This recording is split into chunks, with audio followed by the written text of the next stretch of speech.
Okay, welcome back. फिलहाल आज की जो तिथि है ये 22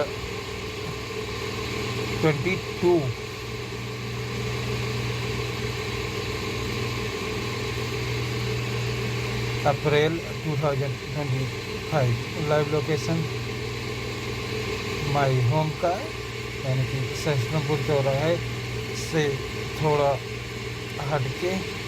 और मैंने जैसा कि आप लोगों के समक्ष वादा किया था कि हम आप लोगों के सामने 304 दिन जो कुवैत में हमारे साथ घटित होने वाली घटनाएं थी उनको बताएंगे।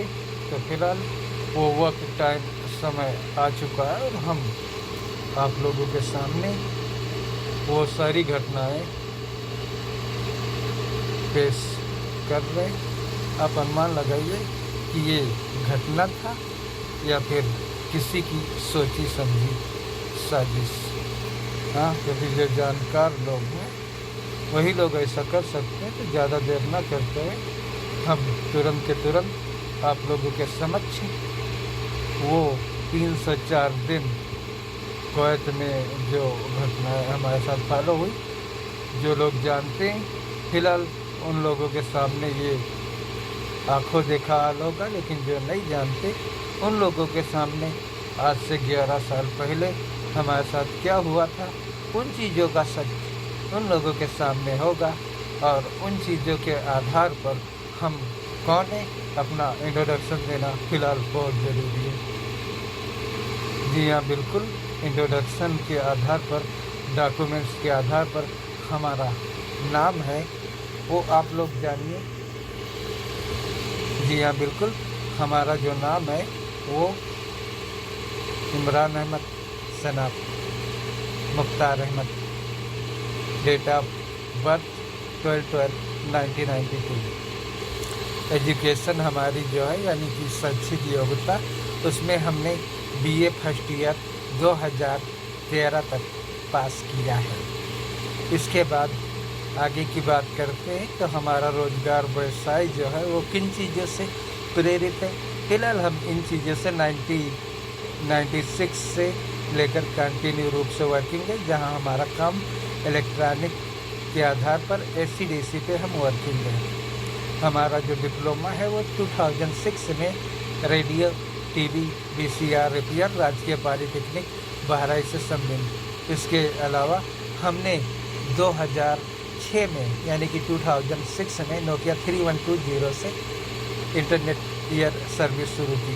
इसके बाद हम आगे यानी कि हमारी पहचान और शिनाख्त कैसे हुई कि हम एलियन हैं, तो इन चीज़ों के आधार पर अगर जो बात किया जाए तो 29 जून 2019 को दिल्ली सुभाष नगर से हम चांद पर गए थे और 28 जून 2019 को और 29 जून 2019 को चांद से रिटर्न होकर वापस आए थे। तो इन सारी चीज़ों को ध्यान में रखते हुए जब हमारे ध्यान में ये चीज़ें आई तब हमें पता चला कि 1992 से ही हम एलियन हैं। ओके, बस इतना काफ़ी है।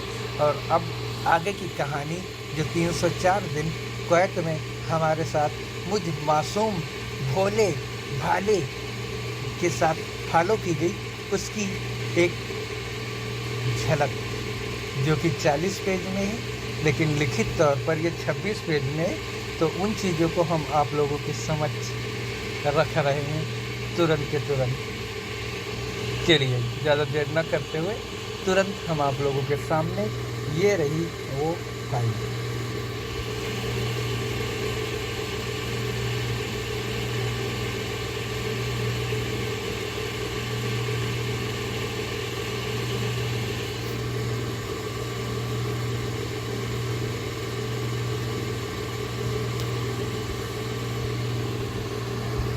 जी हाँ, बिल्कुल, आप लोगों के सामने अवेलेबल है ये 25 दिसंबर 2013 से 24 अक्टूबर 2014 तक की हिस्ट्री शॉर्ट में और वहाँ के चार्जर के प्रकार जो इस प्रकार हैं। ये घटना थी या साजिश थी, इन चीज़ों पर आप लोग एक नज़र डालिए और देखिए। तो चलिए ज़्यादा देर ना करते हुए हम आप लोगों के सामने इन सारी चीज़ों को रख रहे हैं जो इस प्रकार है।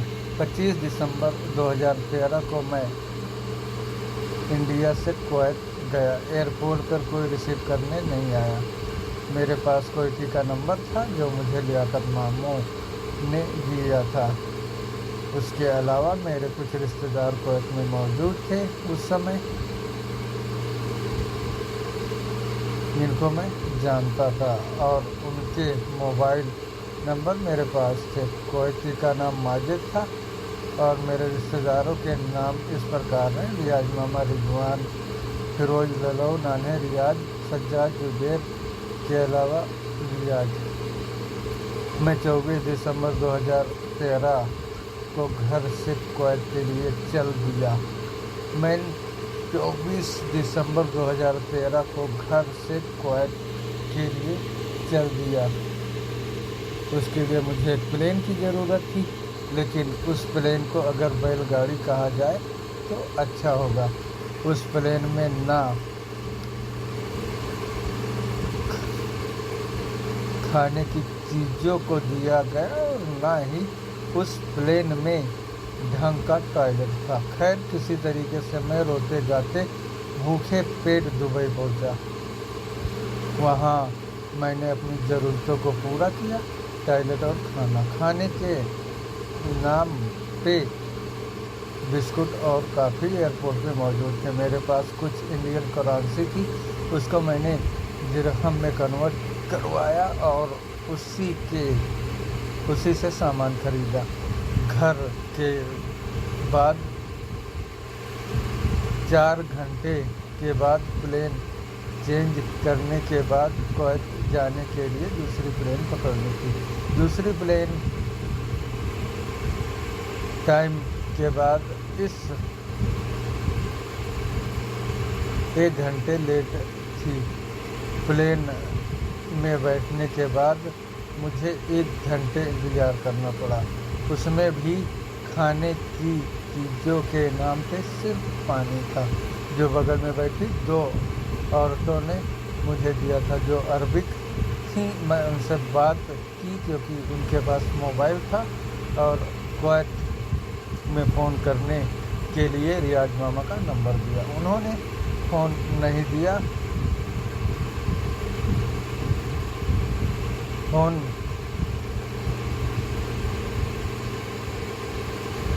उन्होंने फ़ोन नहीं दिया और बहाना बना के मुझे चुप करा दिया। खैर, मैं किसी तरीके से कुवैत पहुंच गया। एयरपोर्ट पर मुझे रिसीव करने कोई नहीं आया। एयरपोर्ट के बाहर नज़र दौड़ाने के बाद मेरे सामने कुछ टैक्सी और कुछ लोग मौजूद थे। उनमें से कुछ लोगों को हिंदी आती थी और उनके पास मोबाइल था। मैंने उन लोगों से बात की और रियाज मामा के पास फ़ोन करने के लिए नंबर दिया। रियाज मामा ने एक टैक्सी वाले से बात की और उसको किसी ब्रिज पुल के नीचे आने को कहा। वो मुझे लेकर उनके पते पर पहुंच गया। उन लोगों ने मुझे वहां से रिसीव किया और अपने रूम पर ले आया। वहां पर मेरी अच्छी खातिरदारी हुई। किसी वीआईपी मेहमान के लिए ज़रूरत की हर चीज़ मौजूद थी, मोबाइल से लेकर टीवी तक। खाने के नाम पे जितने दिन मैं उनके यहाँ रहा, अच्छा खाना, 24 घंटे पान मसाला। मुझे लगा ही नहीं कि मैं विदेश में हूँ। मैं 2-3 दिन तक उनके पास रहा। 25, 26, 27 दिसंबर को उन्होंने बताया, तुम्हारा कोई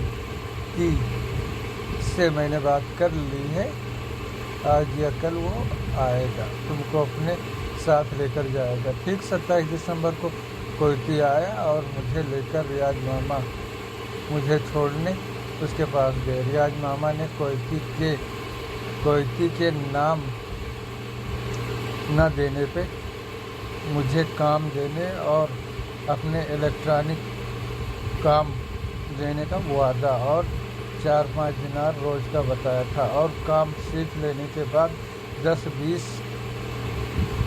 दिनार पर डे था।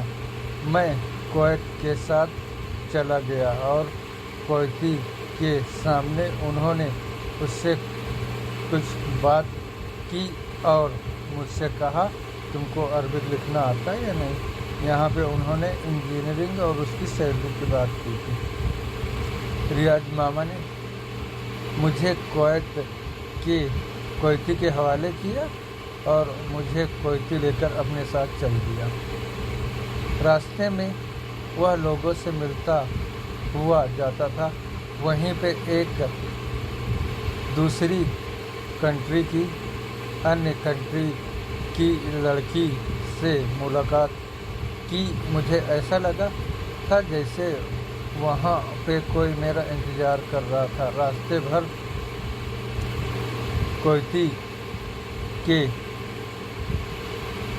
मोबाइल पे फ़ोन और सब मेरे बारे में पूछ रहे थे। वो लड़की जैसे मुझे पहले से जानती थी।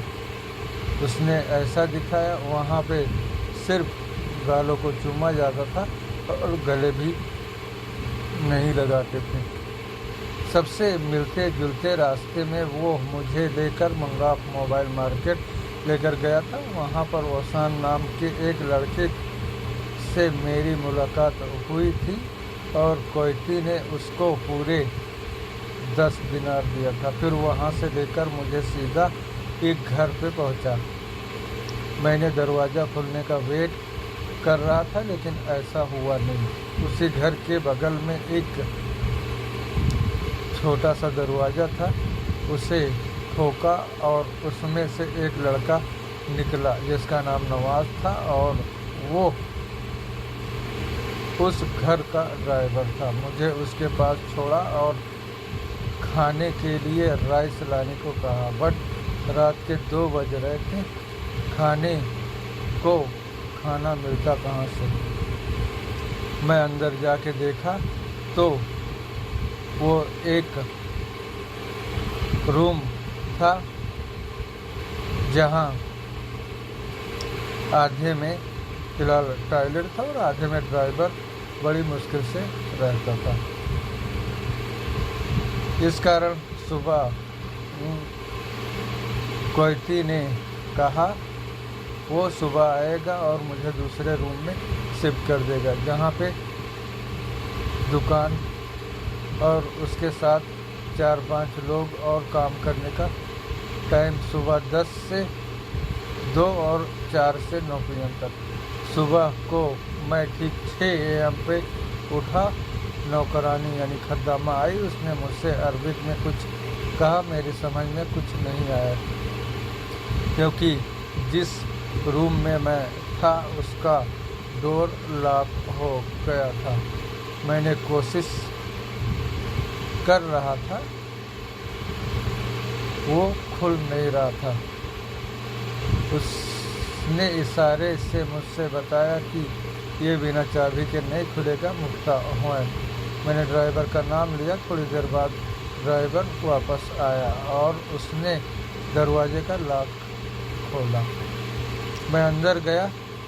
मुझे सुबह नाश्ते में जो उनके पास था वो दिया गया। दोपहर में सादा चावल उबली हुई मुर्गी के साथ। शाम में भी ऐसा ही खाना। किसी दिन मुर्गी के साथ आलू की तरह तरी होती और उसी ड्राइवर के साथ खाने के लिए कहा जाता। मैंने समझा कि यहाँ पे सब ऐसा होता होगा। मैंने उसके साथ खाने, रहने और सोने लगा। फर्क सिर्फ इतना था, वो ज़मीन पर सोता था और मैं एक लोहे की टूटी चारपाई पे, जो इंडिया में डॉक्टर के यहाँ पहले पाई जाती थी। अब पता नहीं कौन सी चारपाई हो, लेकिन पुराने ज़माने की चारपाई देखोगे तो ज़रूर मिलेगी। और उस पे मरीजों को सुलाया जाता था। मैंने सिर्फ कोयती के आने का इंतज़ार करने लगा और लियाकत मामा, रियाज मामा, लल्लऊ, जुबैर, शरीफ मामू के अलावा रियाज जो मेरे खाला के लड़के रिश्ते नातों के आधार पर है, उनसे भी फ़ोन पे बात करता रहा। लियाकत और रियाज मामा सिर्फ यही बताते कि तुम्हारे कोयती से मैंने बात कर ली है, वो आज आएगा, कल आएगा, सिर्फ तसल्ली देते रहे। इसी तरीके से 31 दिसंबर 2013 का वो भी टाइम आया जब मैं रूम में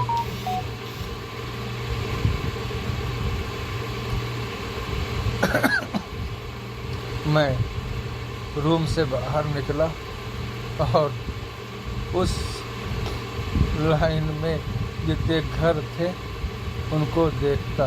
वहाँ से खदामा निकलती, मुझे लाइट और लाइन मारती। मैंने उन पर कोई ध्यान नहीं देता। 31 दिसंबर 2024 को एक ऐसी घटना घटी जिसने मुझे अंदर से हिला के रख दिया। ड्राइवर के कुछ दोस्त उसी टॉयलेट में घुस आए और 11:30 PM पे उन्होंने नए साल का जश्न मनाने के लिए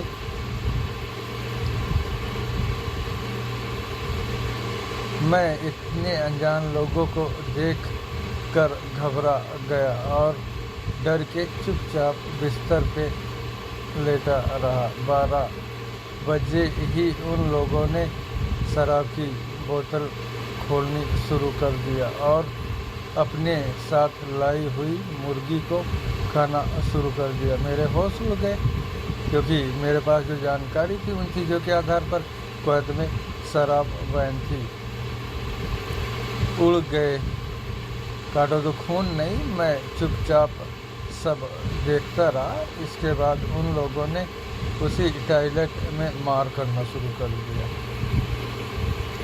मैं इतना डर गया कि किसी तरीके से वहाँ से भाग के एक नया मकान बन रहा था उसी में चला गया, जहाँ पे सिर्फ एक बुजुर्ग और उनके साथ एक खदामा नौकरानी रहती थी। मैं वहाँ गया और वहाँ से रियाज मामा को फ़ोन करके सारी बात बताई। रियाज मामा ने मुझे टॉयलेट में जाने को कहा और कोयती से सुबह बात करने को कहा। इस बीच ड्राइवर नवाज मुझे ढूंढता हुआ आया और चला गया। मैं बाद में उसके पीछे रूम में गया और सुबह होने का इंतज़ार करने लगा। सुबह मुझे रियाज मामा के पास फ़ोन करने पे उन्होंने मुझे मस्जिद जाने और कोयती का इंतज़ार करने को कहा। मस्जिद कोयती के घर के दूसरी तरफ थी। 7 दिन तक मैं ये भी नहीं जान पाया। ड्राइवर के साथ 4 साउथ इंडियन थे जिनमें एक को हिंदी आती थी। बाकी उन 4 लोगों के साथी थे 5-6 लोग। हिंदी वाले का नाम फैसल था। मैं मस्जिद का पता जानने के बाद उसमें जाने लगा। वहाँ पे मुझे कुछ हिंदी लोगों से मुलाकात हुई और उनसे जान पहचान हो गई, जिनके नाम अबरार, उनके साथ एक और मेरी कोयती के बगल के रूम में रहता था। अबरार, इरफान और 8-10 हिंदी लोग जिनके नाम याद नहीं। वो मुझे मिले और मैं उनसे कुवैत के बारे में जानना शुरू कर दिया और ड्राइवर जो शराब पीता था उसके बारे में बताया। उन लोगों ने मुझे बताया अगर कोयती को इस बारे में पता चला वो ड्राइवर का फिंगर करा के इंडिया वापस भेज देगा और वो दोबारा पूरे गल्फ में कहीं नहीं आ पाएगा। और कुवैत के बारे में बताया किसी लड़की औरत की तरफ मत देखना, किसी घर की तरफ मत देखना, किसी के गाड़ी की तरफ मत देखना। लड़कियां अगर तुमसे गलती से बात कर ले तो उनके चेहरे के सामने करके बात नहीं करना। आंखें बंद कर लेना, उनकी तरफ अपनी पीठ कर बात करना। अगर किसी कोयती ने देख लिया तो तुमसे कुछ नहीं बोलेगा, तुमको चुपचाप दीवानिया में बुलाएगा और खूब मारेगा। इसके बाद वो तुमको पुलिस के हवाले कर देगा, जहाँ पे पुलिस वाले तुमको एक नशे का इंजेक्शन देगा। इसके बाद तुम्हें बकरे की तरह ज़बह कर दिया जाएगा। कोयती बच्चे सिर्फ जंघिया बनियाई में घूमते रहे। मुझे टॉयलेट में भी लुंगी के लिए कोयती ने रोका। मैं वहाँ पे इतना डर गया कि मुझे कुछ दिखाई नहीं दे रहा था सिवाय मौत के। इसके अलावा कुवैत के ही लोग मुझ पर इतना शक कर रहे थे जिससे कोई जवाब नहीं। अगर किसी बुर्के वाली औरत पे गलती से भी मेरी नज़र पड़ जाती तो मुझे लगता कोयती या मुझे मारेगा या पुलिस के हवाले कर देगा। उधर रूम में ड्राइवर का कहर मेरे ऊपर पूरी रात चलता था। रूम में एक टीवी और एक डीवीडी प्लेयर था। उसी में पूरी रात तमिल फिल्म चलता था। शराब पीने की वजह से मैं उसके साथ खाना नहीं खा पा रहा था, इसलिए मैंने सबको कुवैत में जो मेरे रिश्तेदार थे और इंडिया में लियाकत मामों से रोज़ बात करता, वो सिर्फ झूठी तसल्ली देते। रियाज मामा ने पिता कहा कि तुम एक प्लेट खद्दामा से मांग लिया करो। मैं खद्दामा से प्लेट के लिए कहा, वो चोरी से एक प्लेट ला के मुझे देती। इसके अलावा ड्राइवर का खाना पीना अपने साथियों के साथ होता था जो साउथ इंडियन थे। उसमें से एक छोटे कद का था, उसे हिंदी आती थी, नाम फैसल था और उसी के साथ मेरे रूम में 4-5 घरों के बाद उसका घर था। यहाँ फ्री डिश था। मैं उसमें चैनल सर्च किया था, वहाँ पे सब खाना खाते थे। 23 दिन के बाद कोयती ने मुझे दर्शन दिए और अपना डेंजरस चेहरा दिखाया। तब तक मैं कुवैत के घर के लोगों के बारे में कुछ जान चुका था, जिसमें एक बुजुर्ग जिसे अबू माजिद यानी कि जाबिर, इंटरनेट पर फोटो, हमद नाम एक और था, नाम पता नहीं, एक अब्दुल्ला किराना के नाम से, मुबारक नाम पता नहीं, एक तोतला सा लड़का, और एक बंदर, एक नाम पता नहीं, और एक औरत थी जिनका नाम, वो हमेशा बुर्के में रहती थी और सब उनको ये कहते थे मामा, बोलो इनको मामा मामा कहा करते थे। इस बीच मुझे 3 बार मंगाप में लेकर जाया गया और घुमा के वापस ले आया गया। जहाँ पे पहली बार मुझे ड्राइवर नवाज लेकर गया था, वहाँ पे मैंने प्रिंटर को खोलने का तरीका बताया इस एक साउथ इंडियन को। उसने मुझे भैया जी कहा था और मुझे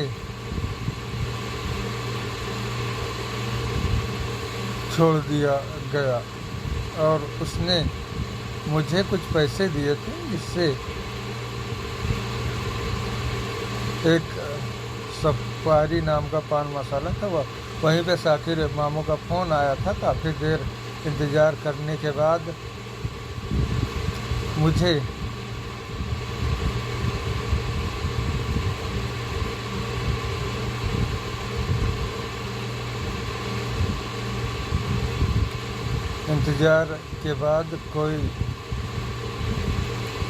मुझे वहाँ पे लेने के लिए नहीं आया। मैं बार बार किसी के आने का रास्ता देख रहा। लगभग 11 PM से एक लड़के के साथ वो तोतला का आया और मुझे वापस सवैया लेकर गया। इसके बाद कोयती खुद मुझे लेकर मंगाफ में गया, एक बंगाली के पास, जहाँ पे मुझे एक आईफोन दिखाया गया और पूछा गया कि मैं उसे खोल सकता हूँ या नहीं। मैंने जवाब दिया 2-4 महीनों में सीख लूँगा, फिर बताऊँगा। अभी मैं इस मोबाइल पेपर वर्क इंडिया में नहीं किया है। कोयती मुझे वहाँ से वापस लाकर रूम में छोड़ दिया और मुझसे कहा, जीवनिया का काम करोगे, चाय घावा का काम है। इतने टाइम में मेरे मोबाइल नंबर पूरे कुवैत में फैल चुका था, जो लोग के पास पहुंच गया जितने मेरे जानने वाले कुवैत में थे। Saudi, Kuwait, India. मुझे नेट की जानकारी थी और मैं कुवैत में आसपास के कुछ जानने वालों की मोबाइल पे अपनी निम्बुज फेसबुक की आईडी डाल के नेट यूज करता था और उसकी मोबाइल मेरे पास रहती थी। मैंने वहाँ पे उनके मोबाइल से कुछ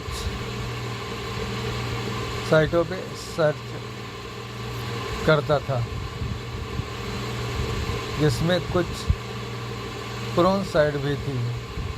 जहाँ तक उस समय मेरी जानकारी थी, वहाँ पर ये बताया गया था कि कुवैत में पुरान साइटें सारी वैन है और इन चीज़ों के आधार पर अगर कुवैत में आप पुरान साइट ओपन करते, पकड़े जाने पे वहाँ पे सज़ा थी।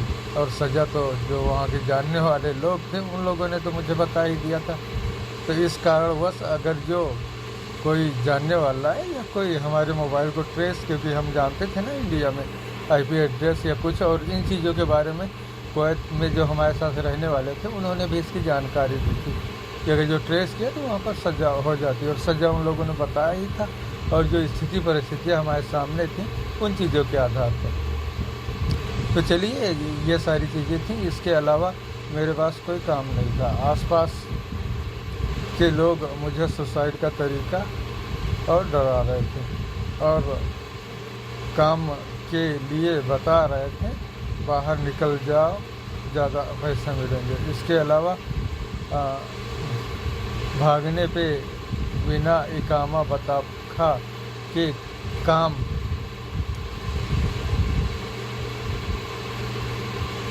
कम से कम 20 साल तक इंडिया वापस नहीं आ सकते थे। इसके अलावा रियाज मामा नान्हे सिर्फ भगाने के लिए तुले थे। नान्हे 200 दिनार मोबाइल काम के लिए दिला रहे थे। रियाज मामा अपने साथ इलेक्ट्रॉनिक वायरिंग का काम दे रहे थे। आसपास के लोग कहीं चाय घावा के काम के लिए 150-200 दिनार दिला रहे थे।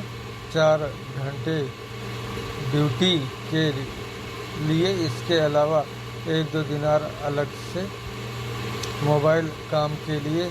हाहिल में 150 दिनार महीने में। और इसके अलावा सुसाइड का तरीका भी बताया जा रहा था, जैसे छत से कूद जाओ,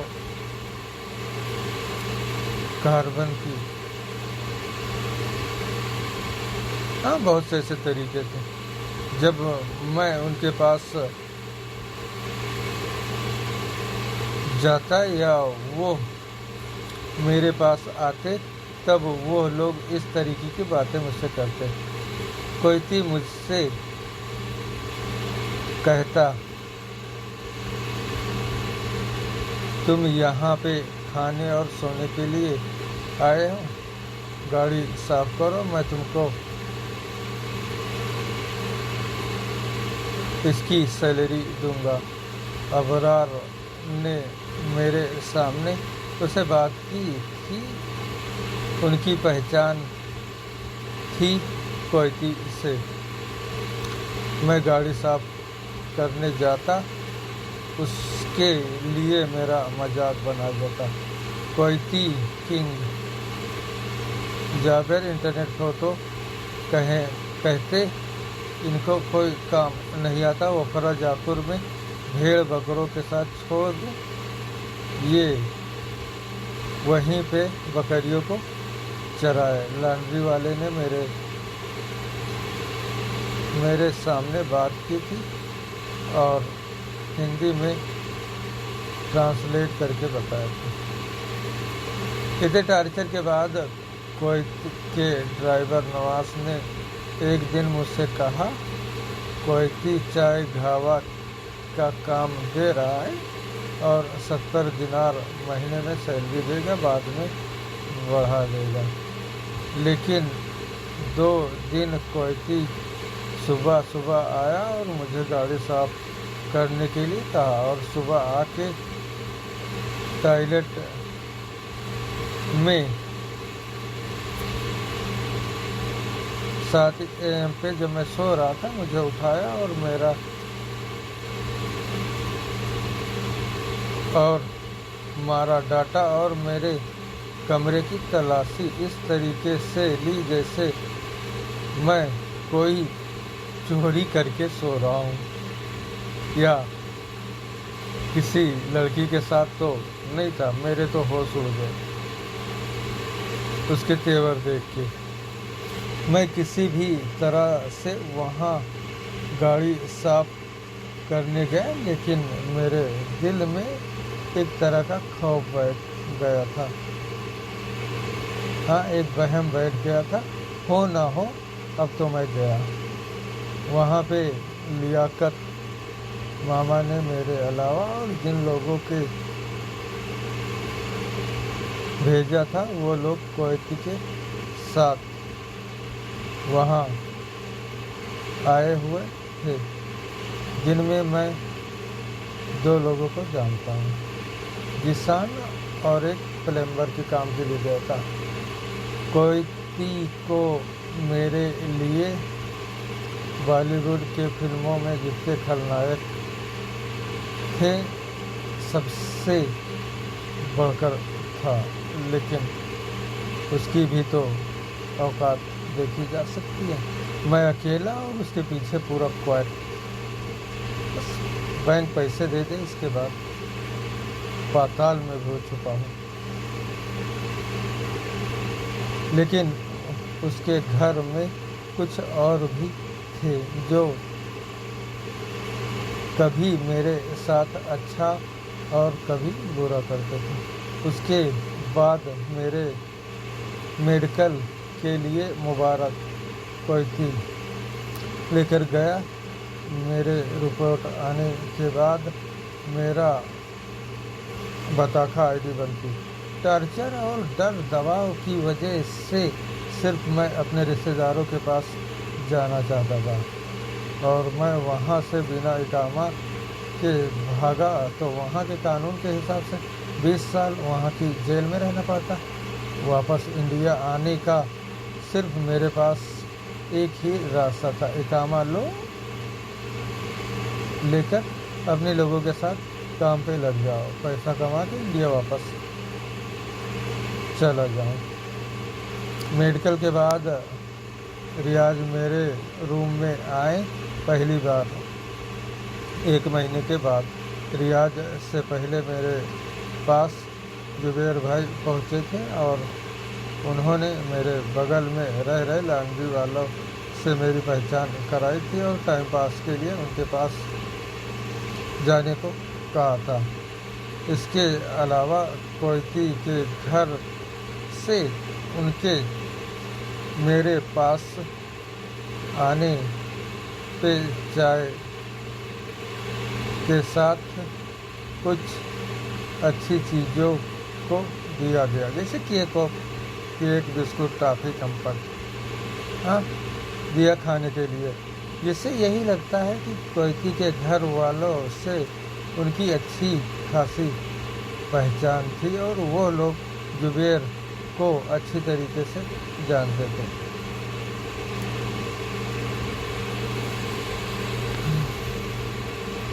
अब रियाज के घर से मैं जहाँ पे था लगभग 2-3 किलोमीटर और वहाँ तक पहुँचने के लिए रियाज ने 1 महीने का टाइम दिया। उन्होंने मेरा हालचाल पूछा और अपने साथ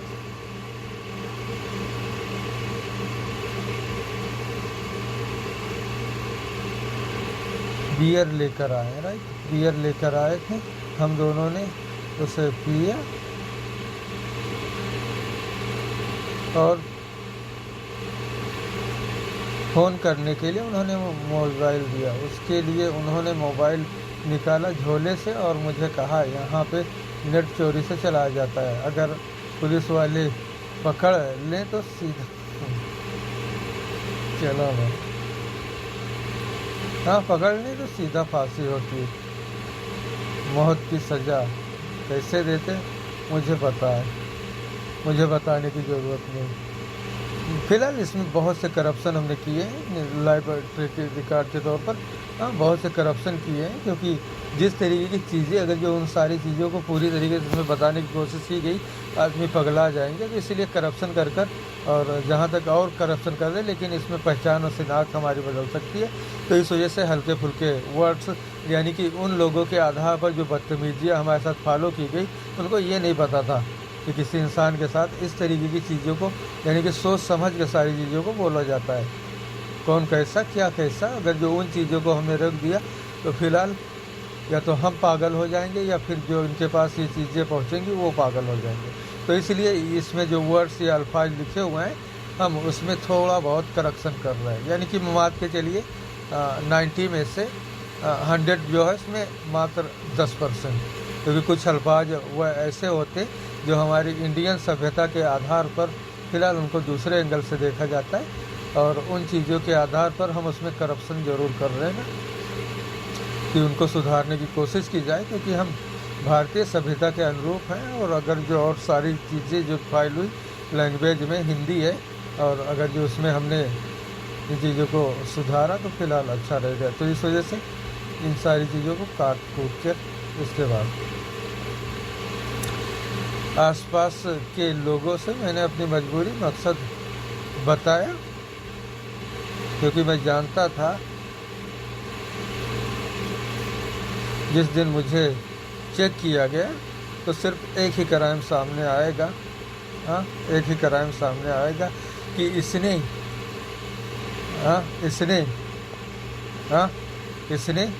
कुवैत में पुरान मूवीज चालू कर दी। क्यों?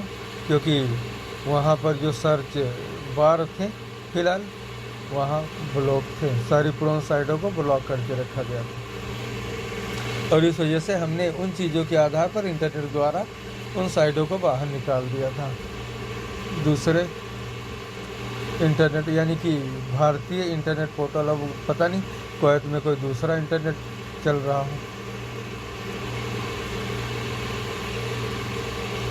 23 दिनों के बाद जब कोयती आया तब उसने मुझे डांटा था, काम के लिए गाड़ी साफ करने को कहा था। साबिर समीर से मेरी बात अपने मोबाइल से कराई थी। उसका $90 की सुविधा थी। उसने मुझे कहा था कि कोयती जो काम बोले करो। फरवरी की एक सुबह मुझे ड्राइवर नवाज ने कहा, चलिए पार्ट 2 में आते हैं। करें 39 मिनट।